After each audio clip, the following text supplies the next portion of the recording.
아홉 번째 재앙, 흑암이라는 제목을 가지고 하나님의 말씀을 함께 나누고자 합니다. 오늘 말씀은 여덟 번째 메뚜기 재앙에 이어서 아홉 번째 흑암의 재앙에 관한 내용을 다루고 있는데요. 아홉 번째 재앙인 흑암 재앙은 우리가 이미 앞서 살펴보았던 것처럼 세 번째 재앙인 이 재앙과 그리고 여섯 번째 재앙인 악성 종기 제왕과 마찬가지로 모세가 사전에 어떻게 바로를 대면을 하거나 아니면 경고의 메시지를 사전에 주고 재앙을 내리는 것이 아니라 곧바로 애굽 땅을 덮는 재앙이 시작되는 것을 알 수가 있습니다. 하나님께서는 모세에게 하늘을 향해 손을 내밀어 애굽 땅 위에 흑암이 있게 하라 말씀하시고 그 말씀대로 행하자 애굽 땅에는 흑암이 3일 동안 덮여지게 되는 그런 놀라운 일이 벌어지게 됩니다. 여러분 21절과 22절의 말씀을 우리 화면을 통해 다 함께 읽겠습니다. 여호와께서 모세에게 이르시되 하늘을 향하여 내 손을 내밀어 애굽 땅 위에 흑암이 있게 하라. 곧 더듬을 만한 흑암이리라. 모세가 하늘을 향하여 손을 내밀매 캄캄한 흑암이 3일 동안 애굽 온 땅에 있어서. 여기서 말하는 이 흑암은 대단히 깊은 어두움이었고 그래서 사람들이 서로를 볼 수 없을 뿐만 아니라 그 흑암 때문에 상당한 두려움에 사로잡혀 있을 만큼, 아니 미동조차 할 수 없을 만큼 캄캄한 흑암이었다라는 것입니다. 그러면 우리는 성경을 통해 보았듯이 여러분 하나님께서 지금 여덟 번째 재앙까지 내릴 때에 보통은 재앙이 임하게 되는 그 원인과 그리고 그 목적과 심지어는 재앙의 내용과 시기까지 말씀하고 있는 것을 보게 됩니다. 실례로 우리가 지난주 살펴보았던 여덟 번째 재앙이 무엇입니까? 메뚜기 재앙이죠. 그런데 이 메뚜기 재앙만 보더라도 하나님께서 재앙을 내리신 목적에 대해서 분명히 이야기하고 있습니다. 출애굽기 10장 1절과 2절에 보면 하나님이 메뚜기 재앙을 내리신 그 목적이 나의 표징을 보여주기 위함이다 라고 말하면서 그 표징이 내 자녀들과 그리고 내 아들들의 귀에 전하게 함으로 말미암아 그것을 통해서 여호와 하나님을 알게 하겠다라는 분명한 목적을 가지고 여덟 번째 재앙을 내렸던 것을 보게 됩니다. 그러면서 만약에 바로가 이스라엘 백성들을 보내지 않으면 어떻게 해요? 내일 내가 메뚜기 재앙을 땅에 내릴 것이다. 그 시기까지 말씀하고 있는 것을 보게 되죠. 이처럼 하나님께서는 재앙을 내리실 때에 미리 그동안 예고를 하셨다라는 것입니다. 그런데 예고를 하신 것은 그만큼 하나님께서 바로와 애굽의 백성들이 자신들의 죄를 돌이키고 그리고 회개할 수 있는 그 기회를 주시는 하나님의 전적인 배려에서 나왔던 것이죠. 왜냐하면 하나님은 모든 사람이 회개하고 돌아와 구원받기를 원하시는 분이기 때문입니다. 그래서 디모데전서 2장 4절에 보면 이렇게 설명하고 있는데요. 화면을 통해 같이 읽겠습니다. 하나님은 모든 사람이 구원을 받으며 진리를 아는 데 이르기를 원하시느니라. 하나님은 우리 모두가 아무리 악인이고 죄인이라 할지라도 하나님의 궁극적인 이 땅을 향한 하나님의 마음은 뭐냐면 모든 사람이 구원받기를 원하신다는 거예요.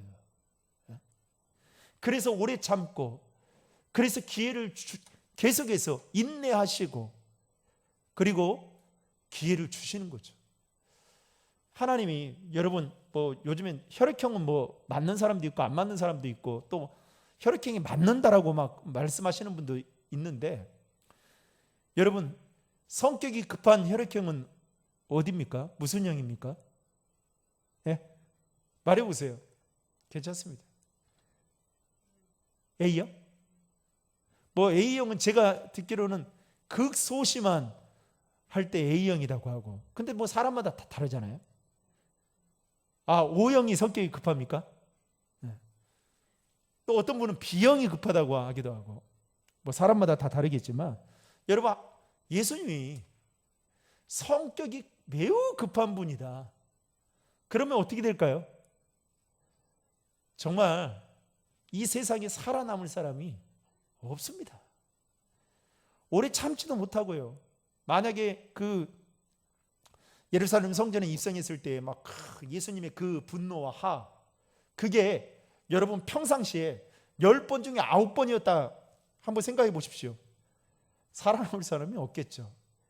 그런데 디모데전서 2장 4절의 말씀처럼 하나님은 모든 사람이 구원을 받기를 원하는 그 마음 한 가지 때문에 예고도 하시고, 재앙을 내리시긴 하지만 예고도 하시고, 그리고 때로는 바로가 금세 마음이 돌변할 거다는 것을 알면서도 계속해서 참다가 여기까지 오게 된 것이죠. 그런데 이 9번째 흑암 재앙은 여러분 곧바로 예고도 없이 애굽 땅에 3일 동안의 흑암을 내리시게 하셨다라는 것입니다. 그때 바로가 모세를 불러서 조건부 제안을 하게 됩니다. 그 조건은 24절에 나와 있는데요. 24절 말씀을 같이 한번 읽겠습니다. 바로가 모세를 불러 이르되 너희는 가서 여호와를 섬기되 너희의 양과 소는 머물러 두고 너희 어린 것들은 너희와 함께 갈지니라. 흑암이 얼마나 어두컴컴하던지 바로가 이거는 심상치 않다라는 생각이 들어서 모세를 급히 부릅니다. 그리고 조건부로 제안을 하죠. 그 제안은 뭡니까? 너희는 가서 여호와를 섬기고 그리고 어린 자녀들까지 데리고 가는 거 좋다. 여러분 메뚜기 재앙 때는 어떻게 했습니까? 어린 자녀들은 데리고 가지 말라고 말했죠. 그러니까 얼마나 이제 바로의 마음이 그 교만했던 것들이 이제는 서서히 이제 거의 이제 꺾일 지경에까지 오게 된 거죠. 그러면서 뭐라고 이야기하냐면 대신 너희의 무엇과 무엇은 두라고요? 양과 소는 두라라고 이야기합니다. 그때 모세가 바로의 말을 듣고 뭐라고 이야기를 하냐면 이 짐승들은 다름이 아닌 하나님께 번제물로 드릴 제사와 같은 제물들이다.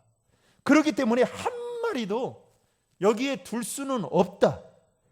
때론 그 중에서 하나님께 짐승으로 예배할지 내가 어떤 것을 드려야 될지 나도 모르기 때문에 소와 양은 다 데리고 나가야 된다라고 이야기를 합니다. 그때 여러분 25절과 26절 말씀을 우리 다 함께 화면을 통해 읽겠습니다. 모세가 이르되 왕이라도 우리 하나님께 여호와께 드릴 제사와 번제물을 우리에게 주어야 하겠고 우리의 가축도 우리와 함께 가고 한 마리도 남길 수 없으니 이는 우리가 그 중에서 가져다가 우리 하나님 여호와를 섬길 것임이며 또 우리가 거기에 이르기까지는 어떤 것으로 여호와를 섬길는지 알지 못함이니이다 하나. 그래서 이렇게 이야기를 하죠. 그러니까 모세의 말에 바로가 화가 난 겁니다. 그러면서 모세를 향해서 뭐라고 이야기하냐면 다시는 내 얼굴을 볼 생각하지 마라. 그리고 보는 날에는 너는 죽게 될 것이다라는 엄청난 협박의 말을 하게 됩니다.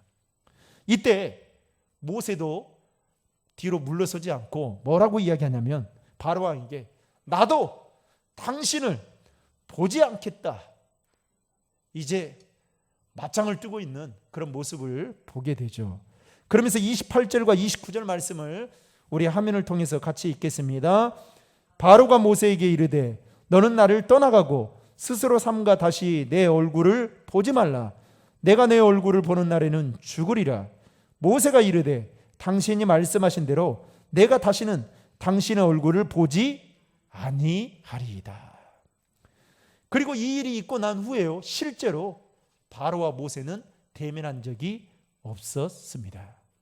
여러분, 저는 오늘 9번째 흑암 재앙을 묵상하면서 두 가지의 의문점이 들었습니다. 하나는 흑암이 어떻게 재앙이 될 수 있을까 하는 의문점이 들었습니다. 왜냐하면 여러분 매일 저녁마다 흑암이라고 표현하기에는 그렇지만 우리는 아침이 있으면 뭐가 있어요? 저녁이 있죠. 밤이 있죠. 그런 것처럼 이 밤이라는 것은 늘상 우리에게 찾아오는 것인데 낮에 흑암이 머물렀다고 해서 그것이 애굽 백성들에게 재앙이 될 수 있을까라는 한 가지 의문이 들었고요. 또 하나는 흑암이 만약에 재앙이라고 한다면 여러분 9번째 되는 재앙이라고 생각할 때에 그 강도 부분에 있어서 너무 약한 것이 아닌가라는 생각을 하게 되었습니다. 실제로 여러분 8번째 메뚜기 재앙만 놓고 보더라도 메뚜기 떼가 애굽 땅에 날아와서 온 땅의 지면을 다 덮었습니다. 그러니까 사람들이 땅을 볼 수 없을 만큼 메뚜기 떼가 우글우글 이랬던 거예요. 그러니까 여러분 얼마나 징그럽겠습니까? 그렇지 않아요? 그뿐만 아니라 게다가 땅에 있는 모든 곡식, 채소, 풀, 나무 가릴 것 없이 메뚜기 떼가 습격을 했습니다. 그러면서 이제는 애굽 사람들이 살 수 없을 만큼 생계적인 문제뿐만 아니라 경제적인 파탄, 지난주에는 이야기까지 했죠. 애굽의 미래에 대한 존재 여부까지 존재 자체가 흔들릴 정도의 아주 이태로운 상황까지 직면하게 되었던 것이죠. 그렇다고 한다면 9번째 재앙인 흑암 재앙은 여러분 우리가 생각할 때 어떻게 생각할 수 있어요? 메뚜기 재앙보다는 좀 더 센 재앙이거나 아니면 강도 부분에 있어서 세야 되는데 문제는 얼핏 생각해 보면 그렇게 느껴지지 그리고 그렇게 보여지지 않는다라는 것이죠. 본문 21절에 보시면 하나님께서 모세에게 하늘을 향하여 네 손을 내밀어 애굽 땅에 흑암이 있게 하라라고 말씀합니다. 그런데 여기서 말하는 이 흑암 제가 하도 궁금해가지고 주석을 찾아봤어요. 그랬더니 뭐라고 표현하고 있냐면 단순히 빛이 없는 그 상태를 말하는 것이 아니라 불을 밝혀도 사라지지 않는 전혀 다른 어두움을 여기서 말하는 흑암이라고 설명을 하고 있습니다. 그래서 그런지 여러분 21절 하반절에 보면 흑암에 대해서 뭐라고 설명합니까? 더듬을 만한 흑암이라고 여러분 표현하고 있는 것을 보게 됩니다. 언어 그대로 직역을 한다면 마치 앞을 보지 못하는 시각장애인이 더듬어서 길을 찾는 것처럼 눈이 있어도 보지 못하게 하는 것이 바로 흑암 재앙이었다라는 것입니다. 그래서 21절 말씀에 보면 얼마나 이 흑암이 어두웠던지 자기 처소에서 뭐 하는 자가 없었다고요? 일어나는 자가 없었다. 일어나는 것조차도 무섭고 공포에 떨 만큼 혹여나 무슨 일이 생길까봐 그 정도로 어두컴컴한 흑암. 여러분 우리 교회가 지하가 좀 깊잖아요. 여러분 제가 목양실에 여기 있을 때 오면 어느 날 갑자기 보면 여기 가운데 불빛이 하나씩 꺼져 있을 때가 있어요. 그러면요 진짜 깜깜합니다. 깜깜합니다. 그런데 이 불 하나만 딱 켜 있으면요 얼마나 좋은지. 그리고 가끔씩 이제 목양실 옆에 있을 때 보면 사람 이 발소리가 들려요. 그런데 바로 우리는 불 하나만 딱 켜놓을 수 없잖아요. 그래서 보면 잘 안 보일 때가 있습니다. 그런데 여러분 불을 켜놔도 저는 이제 좀 어두운 것을 저는 싫어하는 편이에요. 그래서 저희 처갓집에 가도 좀 불을 밝게, 이제 어르신들은 불이 전구가 5개 있으면 몇 개 켜나요? 하나하나 두 개 캐요. 저는 그런 생각 들죠. 그거 그러면 하나를 두 개만 달지 왜 다섯 개를 달아가지고. 그리고 여러분 빛이 어두워가지고 눈이 나빠지면 그 비용이 더 듭니다. 그리고 교회는 저는 더 밝아야 된다라고 생각하는 사람 중에 한 사람이거든요. 저희 집도 조금만 어두우면 벌써 제 눈에 그렇게 좀 증상이 나타나요. 그래서 어둡다. 그러면 바로 이제 형광등을 바꿔야 되는데요. 여러분, 그런데 이 흑암이 불빛이 있어도 어두움이 사라지지 않는, 더듬어서 가야 될 만큼, 그래서 자기 처소에서도 일어나지 못할 정도로, 여러분 아무리 그래도 그렇죠. 어두컴컴해도 여러분 자기 처소에서는 일어날 수 있는 거 아니겠습니까? 근데 얼마나 어둡던지 일어나기도 힘들 정도로, 거동하기 힘들 정도의 어두움이었다, 흑암이었다라고 이야기하고 있습니다. 그러다 보니까 여러분 흑암이 딱 임하게 되는 순간부터 뭐가 단절됩니까? 서로의 얼굴을 볼 수가 없습니다. 그리고 만날 수가 없으니까 사람과의 관계도 단절이 될 수밖에 없겠죠. 아무것도 볼 수 없기 때문에 모든 것이 올스톱, 중단될 수밖에 없었던 것입니다. 이와 같이 흑암은 그들에게 보이지 않는 불편함보다도 흑암 속에 던져진 그들의 마음, 그들의 심한 두려움에 사로잡혀 있던 것이 어쩌면 더 그들을 공포스럽게 만든 게 아니었나 생각해 보게 됩니다. 그렇다고 한다면 흑암 재앙이 강도 부분에 있어서도 결코 약한 것이 아니다라는 것을 우리는 알 수 있는 것이죠. 그렇다면 오늘 이 흑암 재앙의 이 사건을 통해서 우리가 한 가지 깨달을 수 있는 것은, 여러분, 볼 수 있다는 것이, 내 눈으로 무엇인가 사물을 보고 사람을 볼 수 있다는 것이 하나님께서 우리에게 베풀어 주신 엄청난 은혜다는 사실을 여러분 기억하시길 바랍니다. 하나님께서 지으신 그 아름다운 자연의 경관, 그리고 내가 사랑하는 가족, 내 사랑하는 친구들을 여러분 볼 수 있다는 것은 지극히 당연하고 지극히 마땅한 것이 아니라 여러분 하나님의 은혜인 줄로 믿으시기 바랍니다. 옛날에 개그맨 중에 이동욱 씨라는 분이 있었어요. 그런데 갑자기 참 노래도 잘하고 개그맨이긴 하지만 참 연기력도 있고, 그리고 또 개그맨들끼리 팀을 만들어 가지고 솔로로 할 만큼 참 잘 나갔던 사람이었죠. 그런데 갑자기 시력을 잃게 되면서 모든 생활들이 제한을 받기 시작했습니다. 그분의 말에 의하면 내가 이렇게까지 살아야 되는가라는 생각을 하면서 몇 번이고 목숨을 끊어야겠다는 생각을 했다라는 거예요.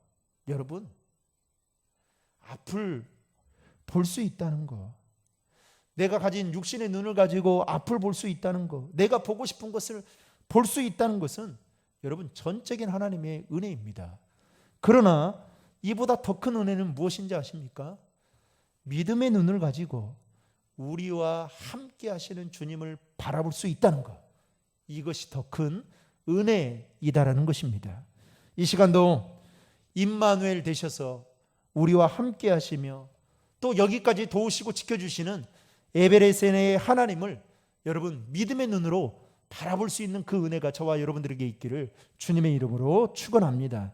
그래서 여러분 영안의 눈을 가지고 바라볼 수 있는 것, 이게 얼마나 믿는 성도에게 큰 축복인지 모릅니다. 특별히 오늘 본문 23절 하반절에 보면 우리가 주목해야 될 말씀이 있는데요. 여러분 23절 말씀을 다 함께 화면을 통해 읽겠습니다. 그동안은 사람들이 서로 볼 수 없으며 자기 처소에서 일어나는 자가 없으되 온 이스라엘 자손들이 거주하는 곳에는 빛이 있었더라. 여러분, 9번째 흑암 재앙이 애굽 온 땅을 덮고 있었지만, 그래서 애굽의 사람들은 그 보이지 않는 것 때문에 큰 두려움과 공포 속에서 매일매일 그렇게 3일 동안을 살아가야 되는 상황이 있었지만, 이스라엘 백성들이 머무는 그 고센 땅에는 뭐가 없었다고요? 흑암이 없고 뭐가 있었다고요? 빛이 있었다는 겁니다. 여러분, 이것은 무엇을 의미하느냐? 주 안에 있는 사람들이 누릴 수 있는 특별한 은혜가 있다라는 것을 말해주고 있는 것입니다. 그래서 여러분, 우리가 예수를 믿는 그 순간부터 하나님이 우리에게 주신 그 은혜로 말미암아 우리가 누릴 수 있는 그 은혜가 있다라는 것, 이거는 엄청난 축복이기도 하죠. 그래서 하나님은 이스라엘 백성들을 흑암으로부터 지켜주시고 보호해 주시는 아주 특별한 은혜. 여러분, 은혜라는 말은 거저 주시는 거 아니겠습니까? 하나님이 어떤 대가나 어떤 보상을 바라고 우리에게, 야, 내가 은혜를 주니까 너도 기브 앤 테이크, 너도 내가 준 만큼 해, 이런 하나님이 아니라 그냥 거저 주시는 거예요. 그런데 여러분, 거저 주신 그 은혜를 누가 누릴 수 있는지 아십니까? 하나님 앞에 나오는 자, 하나님께 기도하는 자, 하나님의 말씀에 순종하는 자가 거저 주시는 은혜를 누릴 수 있다는 것입니다. 그래서 여러분, 그 은혜를 우리가 누려야 되죠. 그런데 문제는 하나님의 그 특별하신 인도와 그 보호하심 속에 우리가 살아가고 있지만 우리는 그것을 당연하게 생각하고 살아갈 때가 있다라는 것입니다. 여러분, 하나님은 9번째 흑암 재앙을 통해서 그렇다면 어떤 신을 심판하고 있는 걸까요? 당시 애굽 사람들은, 여러분, 우리가 지금까지 첫 번째 재앙부터 8번째 재앙까지 살펴보면서 각자 애굽 사람들이 섬기는 그 신들에 대한 하나님의 심판과 함께 또 바로와 이스라엘 백성들을 하나님 앞으로 인도하기 위한 하나님의 그 철저한 계획하심 속에서 이루어진 심판임을 우리는 보았습니다. 그만큼 애굽에는 잡다한 신들이 그렇게 많았죠. 그런데 당시 애굽 사람들은 자신들이 섬기는 수많은 신들 가운데 최고의 신으로 태양신을 그렇게 섬겨왔다고 합니다. 특별히 애굽은 사막이다 보니까 태양처럼 두려운 것이 없었다는 것이죠. 그래서 고대 시대 때부터 태양은 애굽 사람들로부터 신으로 추앙을 받게 되었는데, 태양신에는 4가지 신이 있었다고 합니다. 태양신만 해도 4가지의 신이 있다는 거예요. 첫 번째는 아몬신. 여러분, 아몬도 있죠. 아몬도 할 때 듣자만반 아몬신이 있었는데, 이 아몬신은 모든 신과 만물을 창조하는 신으로, 그래서 태양신 중에 최고의 신으로 애굽 사람들은 섬겼습니다. 두 번째는 레, 도레미 할 때 레, 그 다음에 가나다라 할 때 라, 레 또는 라신이 있었는데, 뭘 레신이라고 하기도 하고 라신이라고 하기도 합니다. 이 신은 정오의 태양신을 이야기하는 겁니다. 그리고 세 번째는 케프리. 여러분, 카프리선이 있죠. 카프리선. 예, 케프리. 이 케프리 신이 있는데, 이 케프리 신은 동력에 떠오르는 태양신을 이야기하고요. 반대로 아툼 신이 있는데, 이거는 서쪽에 지는 태양신을 이야기합니다. 그러니까 애굽 사람들은 태양신 이 4개의 신을 섬기면서 그렇게 살아왔던 거예요. 그 중에서도 바로를 어떻게 애굽 사람들은 생각했냐면 태양신의 아들이다라고 생각하고 그렇게 추앙해 왔다라는 것입니다. 그래서 여러분, 출애굽기 1장에 보면 그 애굽의 감독관들이 이스라엘 백성들에게 바로를 위해서 뭘 지으라고 합니까? 국고성 비돔과 라암셋을 건축하라고 하죠. 그러면서 일을 시킵니다. 그런데 거기에 보면 라암셋이라는 이 말의 뜻이 뭐냐면 태양신인 라신이 나를 낳았다라는 뜻을 가지고 있습니다. 어쨌든 이 흑암 재앙은 애굽 사람들이 섬기는 태양신과 그리고 바로에 대한 하나님의 전적인 심판이었습니다. 결국은 여러분, 흑암으로 말미암아 그들이 섬기고 있던 태양신조차도 하나님 앞에서는 아무런 신도 그야말로 그냥 신의 그냥 그냥 한낱 그들이 섬기고 있는 우상에 불과하다라는 것뿐만 아니라 그렇게 위세를 떨던 바로도 하나님의 재앙 앞에서는 한낱 인간에 불과할 뿐이다라는 것을 하나님은 재앙을 통해서 밝히 드러내셨던 것입니다. 그러면서 하나님은 흑암 재앙을 통해서 하나님만이 진정한 신, 최고의 신이다라는 것을 다시 한번 일깨워 주었다라는 것이죠. 사랑하는 성도 여러분, 저와 여러분이 믿고 있는 하나님이 여러분 이 세상에서 최고의 신임을 여러분 믿으시고 그 하나님만을 믿고 섬기는 저와 여러분 될 수 있기를 주님의 이름으로 축복합니다. 마지막으로 하나 더 생각해 볼 것은 모세를 향한 바로의 마지막 타협안인데요. 바로는 지금까지 3번의 타협안을 제시했습니다. 파리 재앙 시 4번째 재앙인 파리 재앙 시에 바로가 모세에게 제안을 하셨죠. 하나님께 제사를 드려도 좋다. 대신 이 땅에서 다른 데 가지 말고 이 땅에서 하나님께 제사를 드리면 된다. 이렇게 타협안을 제시합니다. 그리고 나서 파리 재앙이 있고 난 이후에 뭐라고 이야기하냐면 가라. 대신 멀리는 가지 말라. 이렇게 타협안을 또 제시하죠. 그리고 3번째, 지난주에 살펴봤던 것처럼 메뚜기 재앙 시에 바로가 모세에게 뭐라고 말하냐면 가라. 대신 너희 어린 자녀들은 두고 가라고 제안을 합니다. 그리고 오늘 본문에서 마지막 타협안이 제시되고 있는데 24절 말씀에 보면 내 자녀들도 너희들도 다 가라.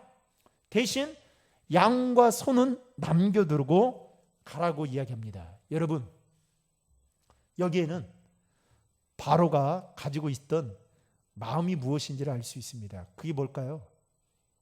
그렇게 이태롭고 그렇게 재앙 때문에 어려움 속에서도 바로는 자기가 쥐고 싶은 게 있었어요. 그게 뭘까요? 소유입니다. 소유.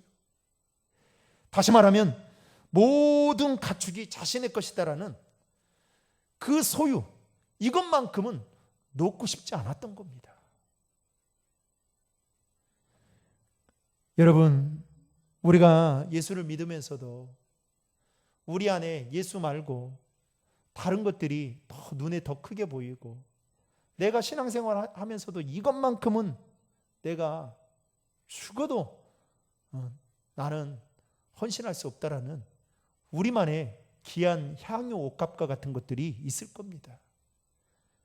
그래서 그것이 어떤 분에게는 봉사가 될 수도 있고 그게 어떤 분에게는 물질의 부분일 수도 있겠죠. 그래서 어떻게 해요? 그런 메시지를 들을 때마다 우리에게 때로는 부담이 되고 때로는 우리 마음이 불편함을 느낄 때가 있습니다. 나는 전도에 달란트가 없는데 전도하라니까 죽을 상인 거예요. 나는 참 내가 지금 먹고 살기도 힘들어 죽겠는데 자꾸만 목사님 헌금을 하라고 강요해서 내가 진짜 기쁜 마음으로 교회 나와야 되는데 나오기 힘들다고 이렇게 생각하시는 분들도 있겠죠. 그리고 아이고 요즘에는 내 몸 하나 추스리는 것도 그렇게 힘든데 교회 나와서 좀 위로를 받고 싶으면 좋은데 봉사하라고 하니 이거 정말 죽을 맛이다고 이렇게 생각하시는 분들도 있겠죠. 그러나 여러분, 우리가 봉사를 하든 안 하든 우리가 하나님 앞에 물질을 드리든 안 드리든 우리가 전도를 하든 안 하든 다 상관없이 우리 안에 반드시 여러분 명심해야 될 게 하나 있습니다. 그건 뭐냐면 이 땅의 모든 것은 다 하나님의 소유에 있다라는 것입니다. 다 하나님의 것이다라는 것이죠. 사람이든 가축이든 이 모든 것들이 다 하나님의 것이다. 그것은 바로 하나님을 예배하는 도구이고 목적 안에 있다라는 것을 우리는 명심해야 할 것입니다. 그래서 여러분, 오프라 인프리는 더 많은 것을 가지고 있는 것 가지고 더 많이 가지고 있어서 하나님 앞에 영광 돌릴 수 있어서 더 좋다라고 그렇게 고백을 하잖아요. 내가 건강 가진 거, 내가 가진 물질 가지고, 내가 남들보다 좀 더 부유하게 사는 거, 이걸 통해서 하나님을 높일 수 있고 하나님께 영광 돌릴 수 있다는 거. 여러분, 이 소유권 이전, 우리 집 할 때 보면 요즘에는 집주인이 누구냐 중요하잖아요. 요즘에는 뭐 공동 명의도 하고 아니면 여자분 이름으로 하기도 하고 그러는데, 또 그것 때문에 얼마나 또 옥신각신 하기도 합니까? 또 보이지 않는 전쟁을 치르기도 하고 그렇잖아요. 그래서 서울에, 이렇게 힘든 이 서울에 내 집이 있다는 거, 이거 가지고 뿌듯해하고 만족해하며 사는데, 여러분 생각해 보십시오. 우리는 아무리 우리가 뭐 인정을 하든 안 하든 저와 여러분은 하나님의 소유입니다. 아멘이죠. 우리는 하나님의 소유예요. 그리고 하나님은 우리가 이 모든 것이 하나님의 것임을 인정해 주기를 하나님은 원하시고 있다라는 것입니다. 그런데 바로는 9번째 재앙을 경험하면서까지도 뭔만큼은 지고 있는 거예요. 내가 어린 자녀들까지 내가 다 놓아주겠다. 대신 소와 양만은 내가 절대로 포기할 수 없다라는 그 자신의 것이라고 착각하고 있는 그 바로의 모습을 볼 수가 있는 것이죠. 사랑하는 성도 여러분, 우리가 가진 모든 것이 다 하나님의 것임을 믿음으로 인정할 수 있는 그 귀한 믿음이 저와 여러분들에게 있기를 주의 이름으로 축복합니다. 그래야 여러분, 내가 하나님 앞에 뭔가를 드릴 때에 제대로 드릴 수 있는 거예요. 그렇지 않으면 자꾸만 내 것이다라고 생각하면 재는 거예요. 저도 그랬다니까요.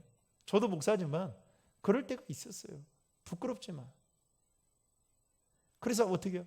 아예 애당초부터 이것은 하나님의 것이다, 이렇게 인정하는 훈련들을 여러분 하루 이틀 시간을 늘려가면 나중에는 그게 몸에 배어서 이제는 하나님 앞에 무엇을 하든 간에 아무런 부담이 없다라는 것입니다. 바라건대 우리가 가진 그 모든 것들이 본질적으로 우리의 것이 아니라 하나님의 것임을 믿음으로 인정하고, 그래서 하나님의 뜻대로 사용되어질 수 있도록 저와 여러분들이 하나님 앞에 기꺼이 드릴 수 있는 그 귀한 믿음이 있기를 주님의 이름으로 축복합니다.